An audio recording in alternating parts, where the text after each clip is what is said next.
Hello student, welcome to CRP education. CRP education YouTube চ্যানেলে তোমাদের সকলকে স্বাগত এবং প্রত্যেককে গুড আফটারনুন। তো আমরা আপকামিং রেলওয়ে পরীক্ষার এনটিপিসি, গ্রুপ ডি এবং আরপিএফ পরীক্ষাকে লক্ষ্য করে দুপুর 12টা থেকে জিকে প্র্যাকটিস সেট করছি এবং আজকে আমরা 7 নম্বর জিকে প্র্যাকটিস সেট করব এবং রেলওয়েতে যে ধরনের প্রশ্ন পরীক্ষাতে এসে থাকে সেই ধরনের প্রশ্নোত্তরই আমরা পরীক্ষার জন্য প্র্যাকটিস করছি। তো পরীক্ষার সেরা প্রশ্ন এবং গাইডেন্স তোমরা আমাদের এই নতুন চ্যানেল সিআরপি এডুকেশনে পেয়ে যাবে। তো সিআরপি এডুকেশনে নতুন হয়ে থাকলে চ্যানেলকে সাবস্ক্রাইব করো, পাশের বেল আইকনটা প্রেস করে রাখো এবং টেলিগ্রামে যুক্ত হয়ে যাও। তো ক্লাসটা শুরু করব। দেখো, প্রথম প্রশ্ন কি রয়েছে। 1 নম্বর প্রশ্ন, 1955 সালে গ্রাম ও ক্ষুদ্র শিল্প কমিটি, যাকে ড্যাশও বলা হয়, গ্রামীণ উন্নয়নের প্রচারের ক্ষেত্রে ক্ষুদ্র শিল্প ব্যবহারের সম্ভাবনা উল্লেখ করেছে। অর্থাৎ 1955 সালে গ্রাম ও ক্ষুদ্র শিল্প কমিটি, যাকে নিচের কোন কমিটিও বলা হয়ে থাকে? 4টে অপশন রয়েছে, দেখো। খারভে committee, Nehru committee, Narasimham committee এবং গান্ধী কমিটি। তো কোন কমিটি এই গ্রামীণ উন্নয়নের প্রচারের জন্য ক্ষুদ্র শিল্প ব্যবহারের সম্ভাবনাকে উল্লেখ করেছে?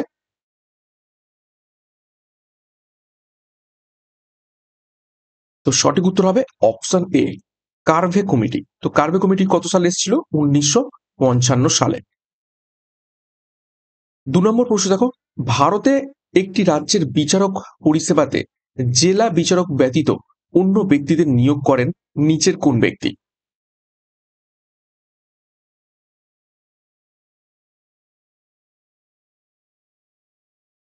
ভারতে একটি রাজ্যের বিচারক পরিষেবাতে জেলা বিচারক ব্যতীত অন্য ব্যক্তিদের নিয়োগ করে থাকেন নিচের কোন ব্যক্তি? তো সঠিক উত্তর হয়ে যাবে ওই রাজ্যের রাজ্যপাল। দেখো ডিটেলসে, সংবিধানের পার্ট 6-এ ধারা 233 থেকে 237 পর্যন্তের মধ্যে অধস্তন আদালতের সংশোধনের বিধান রয়েছে, অর্থাৎ জেলা আদালতের বিধান রয়েছে। একটি রাজ্যে জেলা বিচারকের নিয়োগ, পোস্টিং এবং পদোন্নতির সিদ্ধান্ত রাজ্যের রাজ্যপাল রাজ্যের উচ্চ আদালতের সাথে পরামর্শ করে গ্রহণ করেন। সিমিলারলি, রাজ্যের বিচার বিভাগীয় পরিষেবায় ব্যক্তিদের, ঠিক আছে, এটা হচ্ছে জেলা বিচারক ব্যতীত, অর্থাৎ বিচারক বাদে অন্যান্য যে সমস্ত ব্যক্তিদের আহ, বিচার বিভাগে নিয়োগ করে থাকে, ঠিক আছে, সেই নিয়োগের সিদ্ধান্ত রাজ্য পাবলিক সার্ভিস কমিশন এবং হাইকোর্টের সাথে পরামর্শের পরে রাজ্যের রাজ্যপাল গ্রহণ করে। আগেরটা কি ছিল? শুধু উচ্চ আদালতের সাথে পরামর্শ করে বিচারকদের হচ্ছে নিয়োগ করে থাকেন। আর রাজ্যপাল আহ, ব্যক্তিদের নিয়োগের ক্ষেত্রে কি করে থাকেন? রাজ্য পাবলিক সার্ভিস কমিশনের সিদ্ধান্ত নেন এবং হাইকোর্টের সাথে পরামর্শ করে তারপর রাজ্যপাল নিয়োগের সিদ্ধান্ত নেন। নেক্সট দেখো, 3 নম্বর প্রশ্ন, ড্যাশ সালে পুনা, সাতারা এবং মহারাষ্ট্রের অন্যান্য শহরে পরমহংস মণ্ডলী প্রতিষ্ঠিত হয়?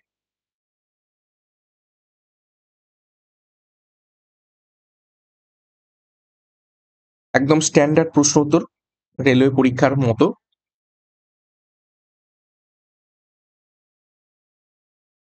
তো সঠিক উত্তর হবে অপশন এ, 1849 সালে পুনা, সাতারা এবং মহারাষ্ট্রের অন্যান্য শহরে পরমহংস মণ্ডলী প্রতিষ্ঠিত হয়।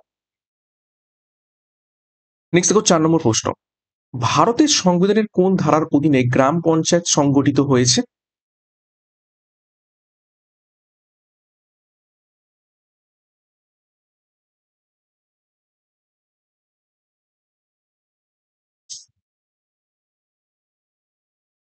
তো সঠিক উত্তর হবে অপশন ডি, ধারা 40-এর অধীনে গ্রাম পঞ্চায়েত সংগঠিত হয়েছে এবং গ্রাম পঞ্চায়েত এটিকে 73তম সংশোধনী,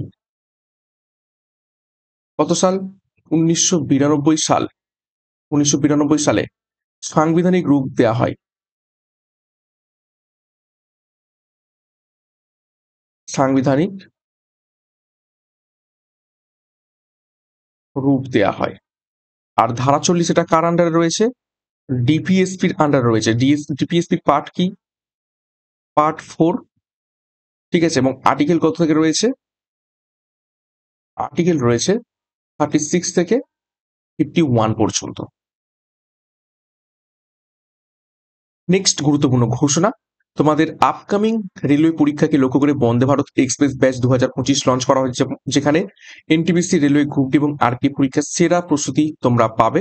পরীক্ষার সম্পূর্ণ সিলেবাস, এক্সাম প্যাটার্ন অনুযায়ী প্রত্যেকটা বিষয়, প্রত্যেকটা অধ্যায় ধরে ধরে ডেসক্রিপটিভ প্যাটার্নে থিওরি, প্রশ্ন উত্তর, মক টেস্ট এবং পিডিএফ এর মাধ্যমে তোমরা ক্লাসগুলো পাবে। তো যোগাযোগ করো 9647553612 নাম্বারে, বিস্তারিত ডেসক্রিপশন বক্সে পেয়ে যাবেন।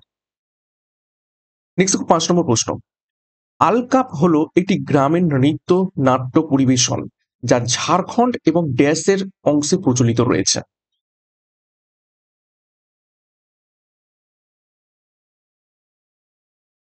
এই আলকাপ গ্রামীণ নৃত্যটি ঝাড়খণ্ড সহ আর নিচের কোন রাজ্যে আমরা দেখতে পেয়ে থাকি?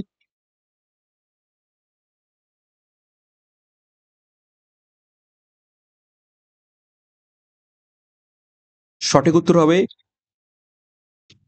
অপশন ডি, আমাদের রাজ্য পশ্চিমবঙ্গ দেখতে পেয়ে থাকি, কেননা ঝাড়খণ্ড এবং পশ্চিমবঙ্গ খুবই গায়ে গায়ে। তো ঝাড়খণ্ড এবং পশ্চিমবঙ্গে এই আলকাপ গ্রামীণ নৃত্যটি দেখতে পেয়ে থাকি। দেখো কিছু গুরুত্বপূর্ণ লোকনৃত্য একটু দেখে নেবো। দেখো গুজরাটে কি কি দেখতে পাওয়া যায়? ভাওয়াই, ডান্ডিয়া, গরবা, পদধর এবং টিপ্পানি, এই সমস্ত লোকনৃত্য আমরা গুজরাটে দেখতে পেয়ে থাকি। ছত্তিশগড়ে কি কি দেখতে পাওয়া যায়? দেখো সাইলা নাচ, কর্ম নাচ, সাউ নাচা, পাণ্ডবনী এবং পান্থি নাচ। রাজস্থানে কি কি দেখতে পাওয়া যায়? দেখো ঘুমার, কাঠপুটলি, কাবেলিয়া, এটাকে অনেক সময় কালবেলিয়াও বলা হয় থাকে। তারপর দেখো ভাওয়াই, ভাওয়াই গুজরাটেও দেখতে পাওয়া যায়, রাজস্থানেও দেখতে পাওয়া যায়। তারপর দেখো কাচ্চি ঘড়ি। পশ্চিমবঙ্গে কি কি লোকনৃত্য দেখতে পাওয়া যায়? দেখো গম্ভীরা, ছৌ নৃত্য, কীর্তন নাচ, আলকাপ এবং কুষাণ নাচ। তো খুবই গুরুত্বপূর্ণ তথ্য দেখলাম এখান থেকে। 6 নম্বর প্রশ্ন, প্রাচীন স্মৃতিস্তম্ভ সংরক্ষণ আইন ড্যাশ সালে প্রণীত হয়েছিল?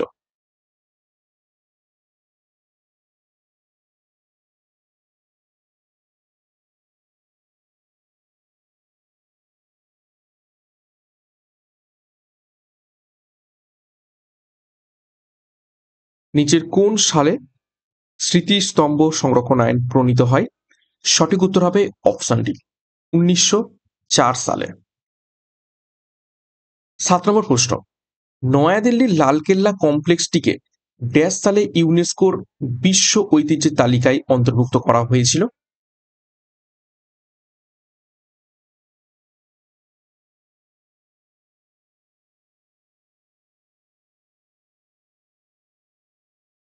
দিল্লির লালকেল্লাকে ইউনেস্কোর বিশ্ব ঐতিহ্যের তালিকায় অন্তর্ভুক্ত করা হয় কত সালে?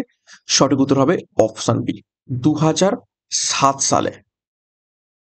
8 নম্বর প্রশ্ন দেখো, 2011 সালের আদমশুমারি অনুসারে ভারতের সর্বনিম্ন জনবহুল জেলা নিচের কোন রাজ্যে অবস্থিত রয়েছে?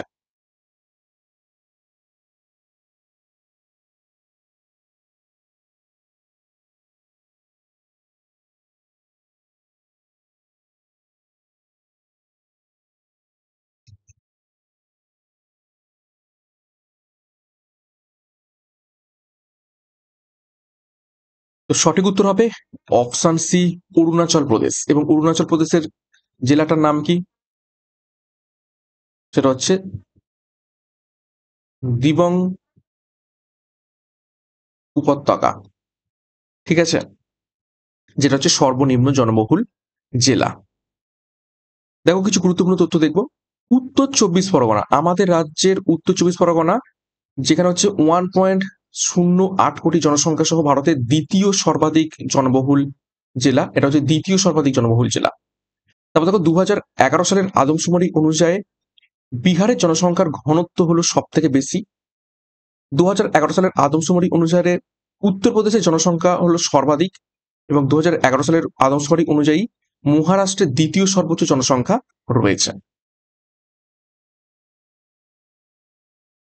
নেক্সট দেখো 9 নম্বর প্রশ্ন, নতুন বছর বিভিন্ন অঞ্চলে বিভিন্ন নামে পালিত হয়, যা নিচে দেয়া হলো, এবং তালিকাটাকে তোমাকে মেলাতে হবে।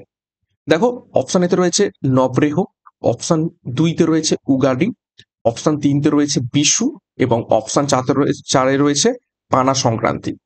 এবং কোন কোন রাজ্যের নববর্ষ কি কি নামে পরিচিত সেগুলো দেখতে হবে। দেখো এই নবরেহ হয়ে থাকে কাশ্মীরি হিন্দু নববর্ষ। তাহলে এক হবে কি? ডি। আচ্ছা, উগাড়ি কোথায় পালিত হয়ে থাকে? উগাড়ি পালিত হয়ে থাকে তেলেগুতে বা তামিলনাড়ুতে, তো এটা হয়ে যাবে তেলেগু নববর্ষ। বিশু কোথায় পালিত হয়ে থাকে? কেরালাতে পালিত হয়ে থাকে, তো বিশু হয়ে যাবে কি? মালয়ালি নববর্ষ। তাহলে এ হয়ে যাবে। এবং পানা সংক্রান্তি ওড়িয়া নববর্ষ, তো এটা হয়ে যাবে বি। তো সঠিক উত্তর হবে option B, A D, B C, sorry, এক ডি, দুই সি, থ্রি এ এবং ফোর বি। এটা হবে সঠিক উত্তর। তো এটাকে স্টার মার্ক করবে, খুবই গুরুত্বপূর্ণ প্রশ্ন। নেক্সট দেখো 10 নম্বর প্রশ্ন। নিচের কোনটি তরঙ্গ দৈর্ঘ্য সবচেয়ে কম?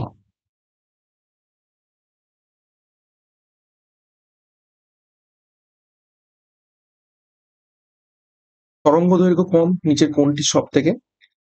কোন রশ্মির? দৃশ্যমান রশ্মি, গামা রশ্মি, অবলোহিত রশ্মি নাকি এক্স রশ্মি?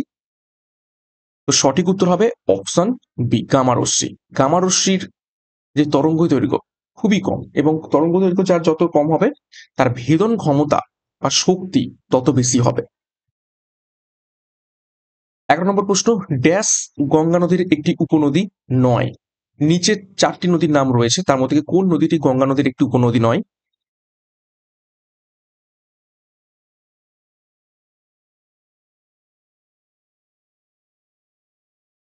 তো সঠিক উত্তর হবে অপশন এ, সুতলেজ। সুতলেজ মানে কি? সুতলেজ মানে হচ্ছে শতদ্রু।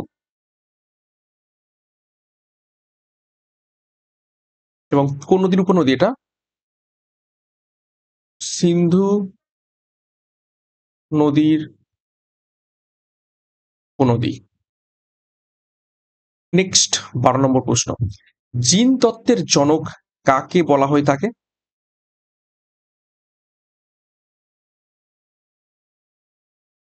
নিচের কোন ব্যক্তিকে জিন তত্ত্বের জনক বলা হয়?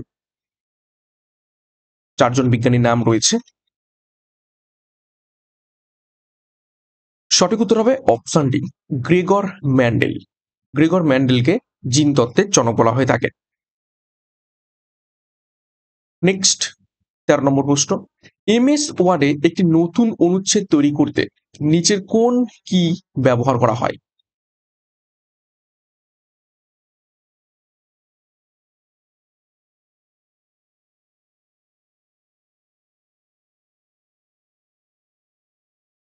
এমএস ওয়ার্ডে একটি নতুন অনুচ্ছেদ তৈরি করতে কোন কি ব্যবহার করা হয়?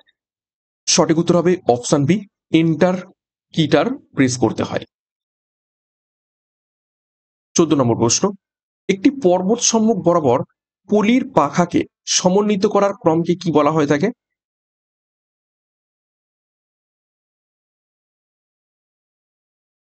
একটি পর্বত সম্মুখ বরাবর পলির শাখাকে সমন্বিত করার ক্রমকে নিচের কি ক্রম বলা হয়ে থাকে? 4টি অপশন: বাজদা, প্লাবনভূমি, বৌমা ক্রম নাকি মেসা? তো সঠিক উত্তর হবে অপশন এ, বাজদা ক্রম বলা হয়ে থাকে। দেখো বাকি যে 3টে অপশন রয়েছে একটু দেখে নেবো। দেখো প্লাবনভূমি কাকে বলা থাকে?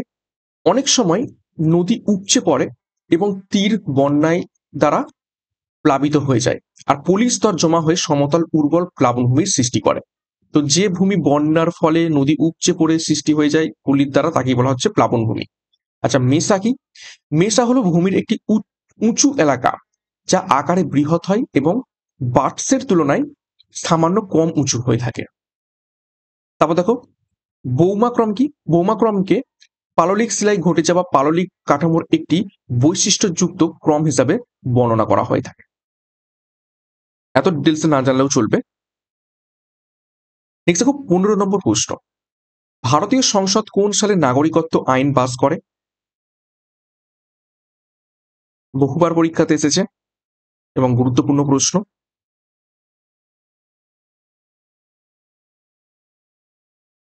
সঠিক উত্তর হবে অপশন এ, 1955 সালে। 16 নম্বর প্রশ্ন। নিচের কোনটি প্রাথমিকভাবে পূর্ব ইউরোপ, পশ্চিম এশিয়া এবং মধ্য এশিয়ায় অবস্থিত সোভিয়েত পরবর্তী রাষ্ট্রগুলির একটি অর্থনৈতিক union?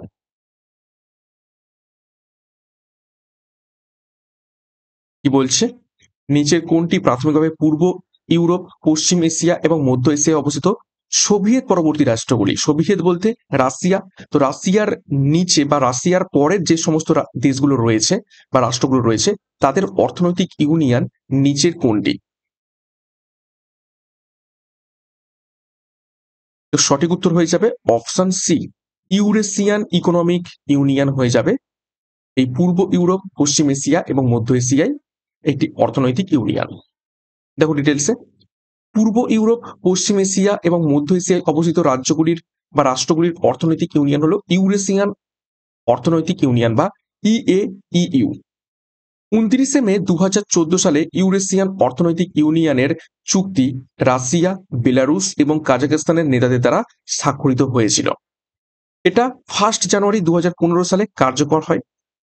Kazakhstan, Kyrgyzstan, Russia, Belarus, Armenia, এটা হচ্ছে আর্মেনিয়া হবে, আর্মেনিয়া হলো ইউরেশিয়ান অর্থনৈতিক ইউনিয়নের সদস্য। ইউরেশিয়ান অর্থনৈতিক ইউনিয়নের আধিকারিক এবং কার্যরত ভাষা হলো রাশিয়ান। রাশিয়ান ভাষায় এই অর্থনৈতিক ইউনিয়নের প্রধান ভাষা রয়েছে। এবং কিউবা, মলদোভা, উজবেকিস্তান এবং ইরান এই ইউরেশিয়ান অর্থনৈতিক ইউনিয়নের পর্যবেক্ষক দেশ। তো ইউরেশিয়ান ইউনিয়ন সম্পর্কে একদম ডিটেলসে দেখলাম। নেক্সট দেখো 17 নম্বর প্রশ্ন, নিচের কোনটি একটি নমিত যন্ত্র যা পণ্ডিত রামনারায়ণ, একজন ভারতীয় সঙ্গীতজ্ঞ, তাকে জনপ্রিয় করে তুলেছিলেন এবং তাকে আন্তর্জাতিকভাবে প্রসিদ্ধ করে তুলেছিলেন? নমিত যন্ত্র মানে একটা বাদ্যযন্ত্র। তো নিচের কোন বাদ্যযন্ত্রকে পণ্ডিত রামনারায়ণ বাজাতেন এবং তিনি গোটা বিশ্বব্যাপী সেই বাদ্যযন্ত্রটাকে প্রসিদ্ধ করে তুলেছিলেন?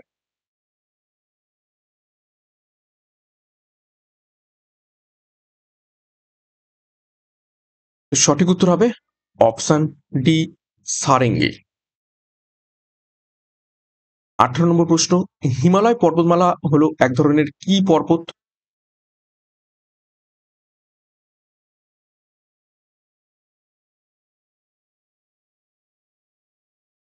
তো সঠিক উত্তর হবে অপশন ডি, ভঙ্গিল পর্বত।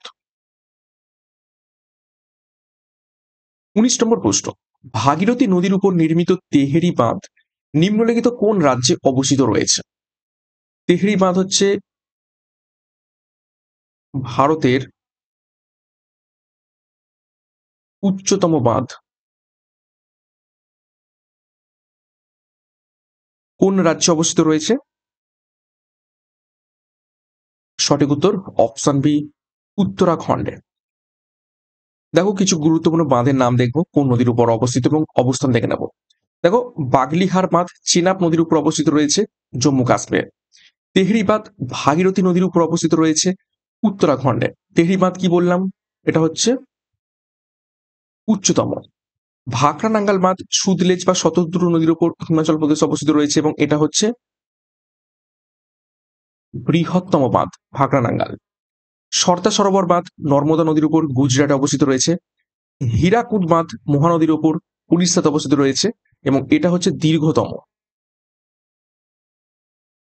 নাগার্জুন সাগর বাঁধ কৃষ্ণা নদীর উপর।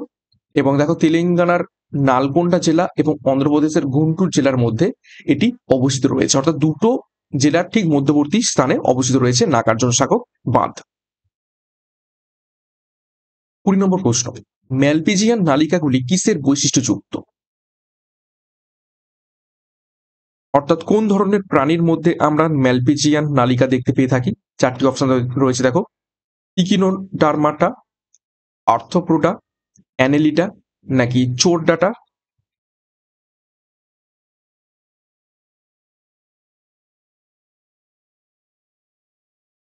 তো সঠিক উত্তর হবে অপশন বি, আর্থ্রোপোডা।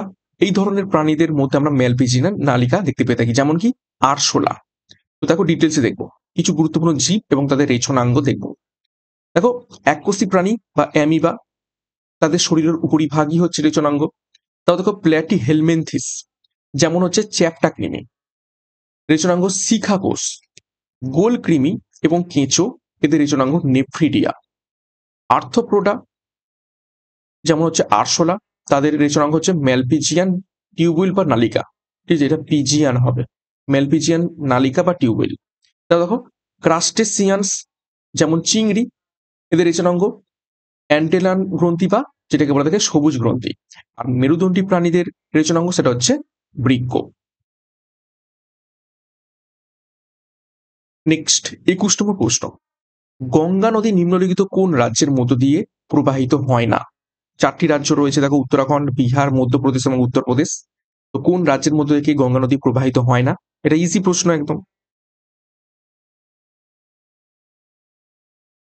তো সঠিক উত্তর হয়ে যাবে অপশন সি, মধ্যপ্রদেশের উপর থেকে গঙ্গা নদী প্রবাহিত হয় না।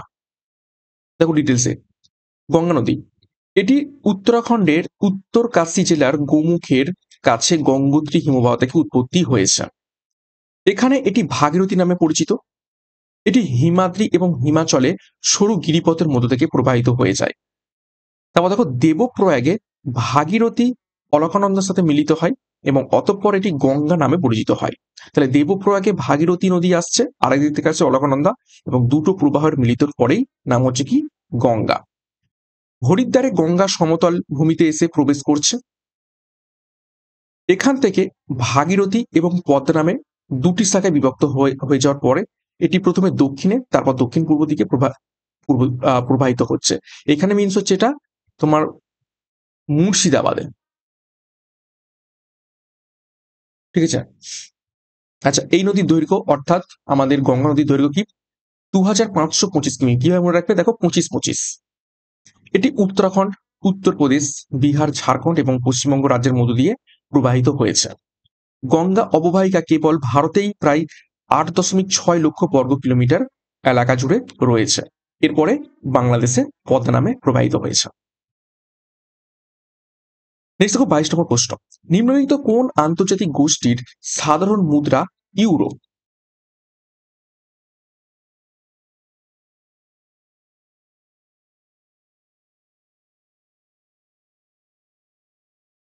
তো সঠিক উত্তর হবে অপশন ডি, ইউরোপিয়ান ইউনিয়নের সাধারণ মুদ্রা সেটা হচ্ছে ইউরো। 23তম প্রশ্ন, কৌটিল্য তার অর্থশাস্ত্রের আইনের ড্যাশ সূত্রের কথা উল্লেখ করেছেন? কতগুলো সূত্রের কথা উল্লেখ করেছেন কৌটিল্য তার অর্থশাস্ত্রে?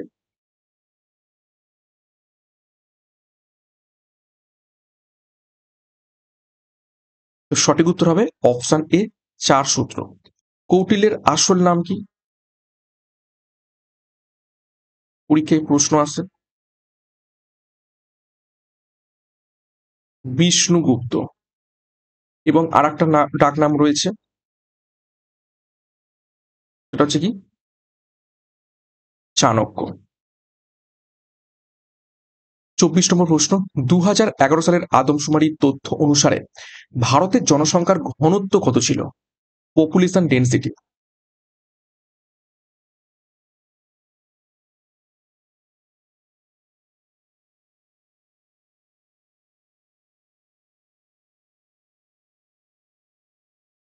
সঠিক উত্তর হবে অপশনে 382 জন ব্যক্তি প্রতি বর্গ কিমিতে।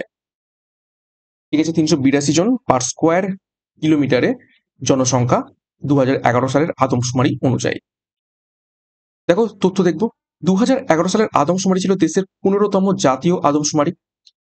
1872 সালে লর্ড মেয়র যুগে ভারতে আদমশুমারি চালু হয়েছিল এবং 1881 সালে কার্যকর হয়েছিল।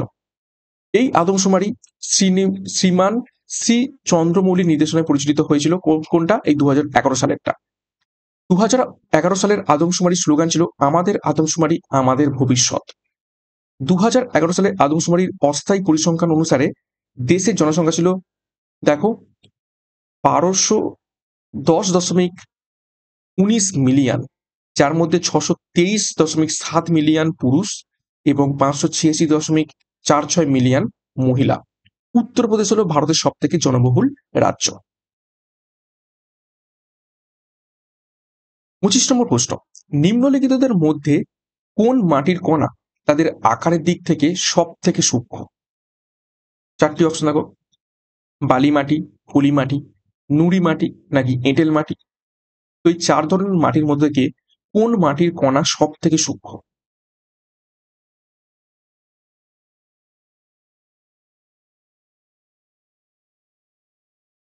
সঠিক উত্তর হবে অপশানটি, এঁটেল মাটির কণা সব থেকে সূক্ষ্ম। ২৬ নম্বর প্রশ্ন, ক্লিয়ার লাইট অফ ডে এই বইটি লিখেছিলেন নিচের কোন লেখিকা?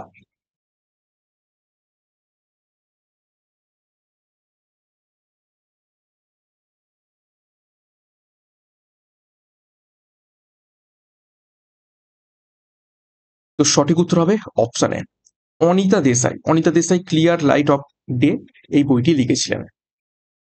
২৭ নম্বর প্রশ্ন দেখো, কেক, মাফিন এবং কুকির মতো বেকড খাবারের রাসায়নিক ইস্ট এজেন্ট হিসাবে খাদ্য শিল্পের নিচের কোনটি প্রায়শই ব্যবহৃত হয়?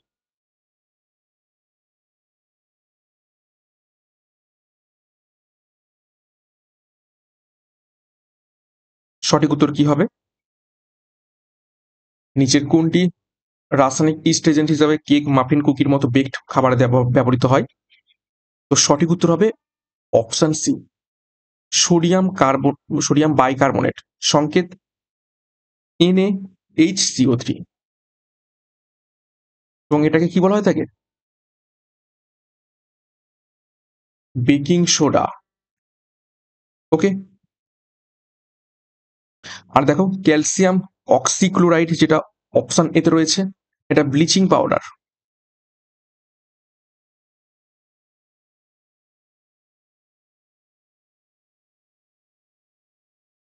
ওকে। সংকেত CaOCl2। সোডিয়াম ক্লোরাইড এটা কি? আমাদের খাদ্য লবণ।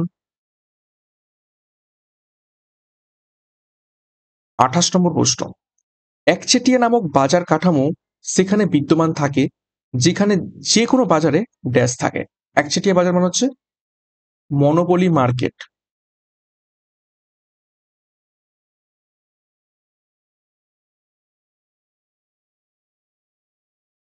একচেটিয়া নামক বাজার কাঠামো সেখানেই বিদ্যমান থাকে যেখানে যে কোনো বাজারে ড্যাশ থাকে। ৪টি অপশন, একাধিক ক্রেতা থাকে, নাকি শীর্ষ ব্র্যান্ডের মধ্যে একটি কঠোর প্রতিযোগিতা থাকে, কোনো বিক্রেতা থাকে না, নাকি কেবলমাত্র একজন বিক্রেতা থাকে। তো সঠিক উত্তর হবে অপশন ডি, কেবলমাত্র একজন বিক্রেতা থাকে। কোনো একটা প্রোডাক্ট যদি মাত্র একটা কোম্পানি বিক্রি করে, তাহলে সেই প্রোডাক্টের ওপর তার কি মনোপলি বা একচেটিয়া আধিপত্য রয়েছে। সে ইচ্ছা করলে দাম বাড়িয়ে দেবে, সে ইচ্ছা করলে দাম কমিয়ে দেবে। ২৯ নম্বর প্রশ্ন, শম্ভু মহারাজ নিম্নলিখিত কোন নৃত্য শৈলীর সাথে যুক্ত একজন বিখ্যাত ব্যক্তিত্ব ছিলেন?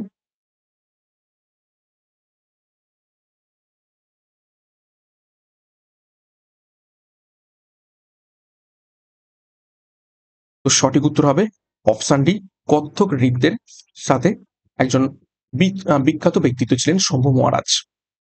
দেখো ভারতের ৮টি শাস্ত্রীয় নৃত্য এবং কোন কোন রাজ্যে দেখতে পাওয়া যায় একটু দেখে নেব। ভারতনাট্যম তামিলনাড়ুতে দেখতে পাওয়া যায়, কত্থক নৃত্য উত্তরপ্রদেশে, কুচিপুড়ি নৃত্যটি অন্ধ্রপ্রদেশে দেখতে পাওয়া যায়, ওড়িশি নৃত্যটি উড়িষ্যাতে, কথাকলি নৃত্য কেরালাতে দেখতে পাওয়া যায়, সাত্রিয়া নৃত্যটি আসামে দেখতে পাওয়া যায়, মণিপুরী নৃত্যটি মণিপুরে এবং মোহিনী আট্টাম নৃত্যটি কেরালাতে দেখতে পাওয়া যায়। এটাকে ভিভিআই করবে লিস্টটাকে। ৩০ নম্বর প্রশ্ন এবং আজকের ক্লাসের শেষ প্রশ্ন, চোল রাজবংশের শিলালিপি অনুসারে ড্যাশ হলো সেই জমি যেটি মন্দিরকে উপহার দেয়া হয়েছিল। অর্থাৎ চোল রাজবংশের দ্বারা মন্দিরকে উপহার করা জমিকে কি নামে ডাকা হতো বা কি বলা হতো? মন্দিরকে দান করা জমির কি নামে পরিচিত ছিল? তো সঠিক উত্তর হবে অপশন ২ বা বি, তিরুনামাত্তাকানি। এটি ছিল মন্দিরকে উপহার দেয়া জমির নাম। দেখো আর যে ৩টে অপশন সেগুলো দেখে নেবো চোল শিল্প শিলালিপি অনুসারে বিভিন্ন যে জমির নাম। দেখো ভোলান ভাগাই সেটা হচ্ছে কি অব্রাহ্মণ কৃষক জমিদের বা মালিকদের জমি যখন দান করা হতো সেটা কি কি বলতো? ভোলান ভাগাই। তারপর দেখো শালভোগ, বিদ্যালয় রক্ষণাবেক্ষণের জন্য যে জমি বরাদ্দ করা হতো তাকে বলা হতো শালভোগ। এবং ব্রহ্মদায়ী হচ্ছে ব্রাহ্মণদের দান করা জমি। তো এই ছিল আজকে ক্লাসের গুরুত্বপূর্ণ ৩০টি প্রশ্ন উত্তর। আশা করছি ৩০-এর মধ্যে তোমাদের ভালো লেগেছে প্রশ্ন উত্তরগুলো, এবং ৩০-এর মধ্যে কার কত স্কোর হয়েছে কমেন্ট বক্সে কমেন্ট করবে।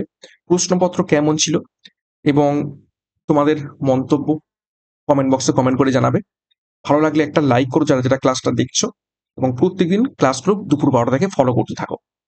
ক্লাসটা শেষ করবো তার আগে আরো একবার গুরুত্বপূর্ণ ঘোষণা, আমাদের Vande Bharat express batch railway পরীক্ষাকে লক্ষ্য করে। তো এখনই যোগাযোগ করো 9647553612 নাম্বারে পরীক্ষার সেরা প্রস্তুতি নেওয়ার জন্য। বিস্তারিত ডেসক্রিপশন বক্সে পেয়ে যাবে। এবং সিআরপি এডুকেশন এই নতুন চ্যানেলে নতুন হয়ে থাকলে চ্যানেলটিকে সাবস্ক্রাইব করো, পাশের বেল আইকনটা প্রেস করে রাখাও এবং টেলিগ্রামে যুক্ত হয়ে যাও। তো আজকের মতো ক্লাসটা এখানেই শেষ করছি। প্রত্যেককে all the best. Thank you, by.